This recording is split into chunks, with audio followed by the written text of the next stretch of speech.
Hi, welcome to உசேன் ஆர்ட்டுகலாட்டா. இன்னைக்கு வீடியோவில் என்ன பார்க்க போகிறோன்னா, என் சிஸ்டர்ஸ் ஸ்கூலில் கலாச்சார விழா. சீஃப் கெஸ்டாக வந்து கீழக்கரை டிஎஸ்பியும் ராம்நாடு பெரிய அட்வொகேட்டும் வந்திருந்தாங்க. டிஎஸ்பி பேசுகிறத கேளுங்க. ஒவ்வொரு மாணவன்கிட்டையும் இருக்கக்கூடிய குறைபாடுன்னு சொல்றோட சில மாணவர்களிட இருக்கக்கூடிய குறைபாடு என்ன கேட்டா, நம்மளுடைய இருக்கக்கூடிய தயக்கமும் கூச்சமும் தான்.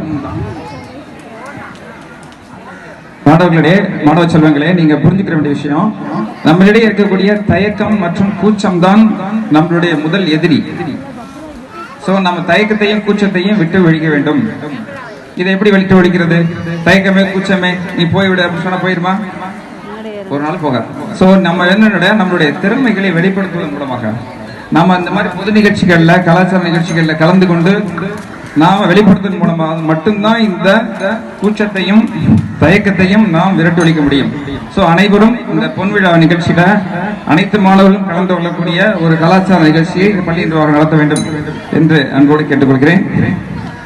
மேலும் நம்மளுடைய பள்ளி மாணவர்கள் பருவத்திலேயே எனக்கு சொன்ன முன்னோர்கள், என்னுடைய வழிகாட்டிகள் சொல்வதெல்லாம், இறைப்பணியும் பொது பணியிலும் உங்களை ஈடுபடுத்திக் கொள்ள வேண்டும். இது ஒன்றுதான் நம் மனித பிறவி எடுத்ததுக்கான முழு பலனை அனுபவிக்க முடியும். ஸோ இந்த பள்ளி நிர்வாகம் நம்மளுடைய இந்த கீழக்கரை வாழ் மக்கள்கிட்ட நான் நிறைய விஷயங்களை தெரிஞ்சுட்டு இருக்கேன்.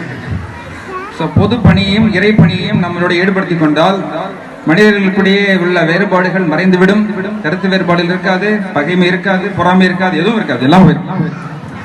ஸோ அதனால இறைப்பணியையும் பொது பணிகளையும் உங்களை ஈடுபடுத்திக் கொள்ளக்கூடிய வாய்ப்பையும் பக்குவத்தையும் பள்ளி நிர்வாகத்தினர் மாணவர்களுக்கு கொடுக்க வேண்டும். மாணவர்கள் அதை கற்று சிறப்பாக அவருடைய எதிர்காலத்தை சிறப்பாக பயன்படுத்திக் கொள்ள வேண்டும். நல்லா ஆர்கியூ பண்ணுங்க.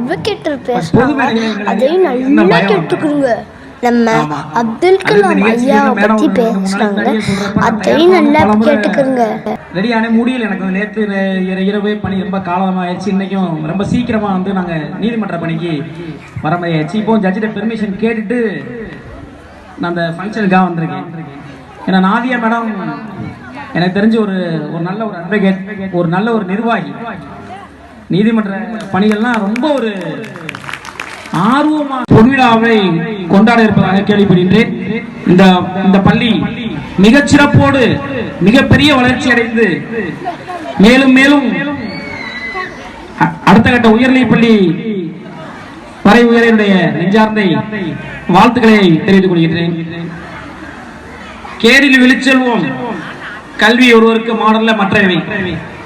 ஒருத்தட்ட என்னதான் பணம் காசு பேரு புகழ் எல்லாமே இருந்தாலும் அது எல்லாமே காலத்தால் அழியக்கூடியவை. கல்வி மட்டும்தான் என்னைக்குமே நிரந்தரமா இருக்கக்கூடியது. கல்வி மட்டும்தான் மதம் பார்க்காது, மொழி பார்க்காது, இனம் பார்க்காது, எதையுமே பார்க்காது. கல்வி மட்டும்தான் ஒருத்தனுடைய வாழ்வில் மிகப்பெரிய ஒரு உயரத்தை வந்து அடைய செய்யக்கூடிய ஒரே விஷயம். பணமோ காசோ எதுவுமே கிடையாது, நம்ம கற்றுக்க கல்வி. இன்னைக்கு இந்தியாவில் பாத்தீங்கன்னா எத்தனையோ பேர், குறிப்பா நம்ம ராமநாதபுரத்துல பெரிய மரியாதைக்குரிய மிகப்பெரிய பண்பாளராக வாழ்ந்து மறைந்த திரு அப்துல் கலாம் சார் அவர்கள் ஒரு சாதாரண மிக மிக ஒரு வறுமையான குடும்பத்தில் இருந்து ராமேஸ்வரம் தீவில் பிறந்து ராமநாதபுரத்தில் கல்வி கற்று சென்னை ஐடியில் பயின்று இந்தியாவின் இஸ்ரோவுடைய இயக்குநராக பணியாற்றி பொதுமக்கள் மாணவர்கள் அனைவராலும் விரும்பிய இந்தியாவுடைய ஜனாதிபதியாக இருந்து மறைந்த ஒரு மிகப்பெரிய பண்பாளர். ஒரு சாதாரண அப்துல் கலாம் சார் வந்து இந்த அளவுக்கு உயர்ந்தார்னா அவருக்கு முழுக்க முழுக்க முழுக்க அவர் கற்ற கல்வி மட்டும்தான். இன்னைக்கு நானும் பாஸ்கரன் சாரோ நாதியா மேடமோ இந்த இடத்துல நாங்க சிறப்பு இருந்தா வந்திருக்கோம் அப்படின்னா நாங்க கற்ற கல்வினாலதான் இந்த நிகழ்ச்சிக்கு நாங்களே சிறப்பு விருந்தமாக அழைக்கப்பட்டிருக்கின்றோம். வாங்க டான்ஸை இப்ப பார்க்கலாம். இது வெல்கம் டான்ஸ் பாருங்க.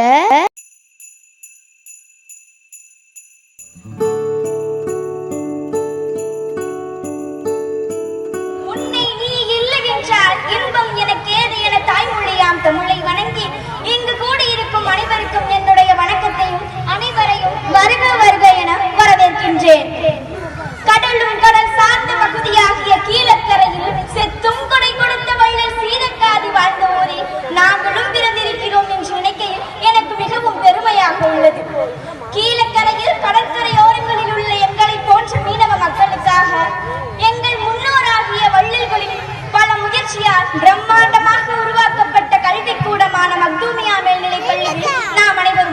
கொண்டிருக்கிறோம். அனைவரும் கல்வி கற்க வேண்டும், அதிலும் பெண் பிள்ளைகள் முக்கியமாக கல்வி கற்க வேண்டும், தொலை தூரத்திற்கு சென்றாவது கல்வி கற்க வேண்டும் என நம் முன்னோர்கள் நினைத்து நாம் இந்த பள்ளியில் படித்துக் கொண்டிருக்கிறோம். பெண்ணாகிய நானும் ஒரு பதவி வகிக்கலாம் என்பதற்கு ஒரு நல்ல உதாரணமாக விளங்கும். எங்கள் பள்ளியில், அதுவும் கீழக்கரையில் எந்த பள்ளியிலும் இல்லாத ஒரு பெண் தாளாளரையும் எங்கள் பள்ளி தலைமை ஆசிரியரையும் பார்க்கும் போது நானும் ஒரு உயர் பதவியை அடைவேன் என்பது உறுதி. நான் மட்டுமல்லாது மக்தூமியா மேல்நிலைப் பள்ளியில் படிக்கும் அனைத்து மாணவர்களும் சிறப்பு விருந்தினரைப் போல அரசு பதவி வகிப்பது உறுதி. முன்னோர்களின் முயற்சியால் உருவாக்கப்பட்ட பள்ளிக்கூடத்தை தனித்துவமாக காட்டுவதற்கு எண்ணற்றவர்கள் பெரும் முயற்சி மேற்கொண்டு வருகிறார்கள்.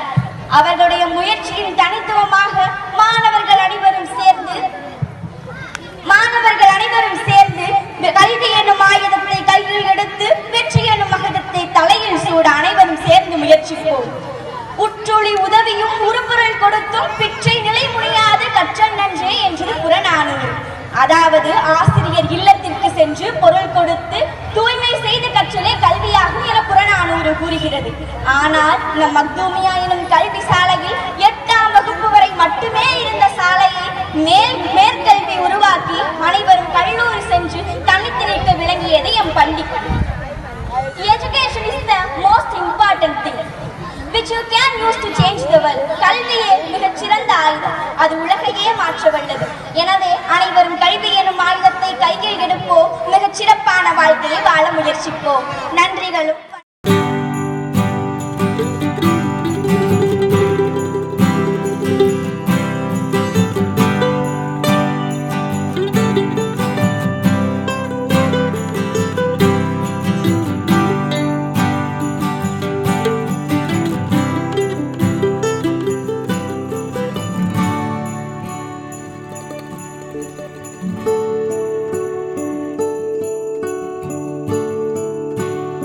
இது வந்து மினிக்கி பாட்டு டான்ஸு. நல்லா பாருங்கள், இது உங்களுக்கு பிடிக்குன்னு நான் நினைக்கிறேன்.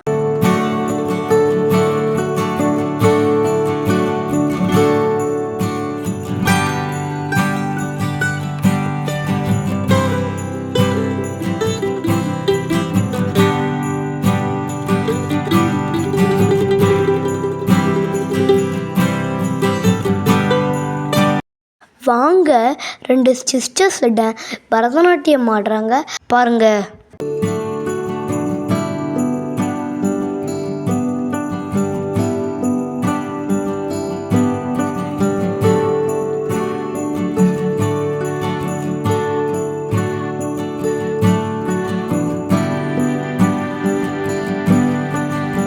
பாய்ஸ் டான்ஸு பாருங்கள், பல பாட்டை வச்சு சேர்த்து ஆடினாங்க. ரொம்ப ஜோக்காக இருந்துச்சு.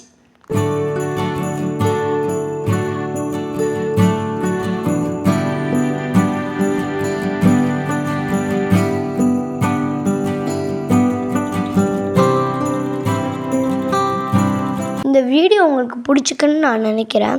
லைக் பண்ணுங்கள், ஷேர் பண்ணுங்கள், கமெண்ட் பண்ணுங்கள், சப்ஸ்கிரைப் பண்ணுங்கள்.